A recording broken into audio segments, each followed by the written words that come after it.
Do you clean ceilings, light fixtures, and fans after renovations?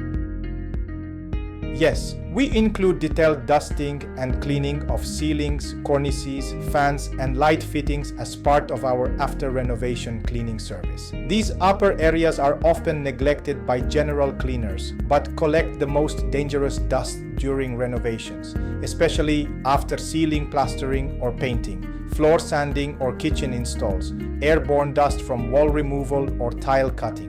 Our team uses extension poles and ladders to reach high ceilings and fixtures, gentle non-static dusting tools to remove dust without damaging fittings, special care with pendant lights, chandeliers, and designer fans. We don't just vacuum floors, we clean from top to bottom, so your entire home feels clean, healthy, and settled.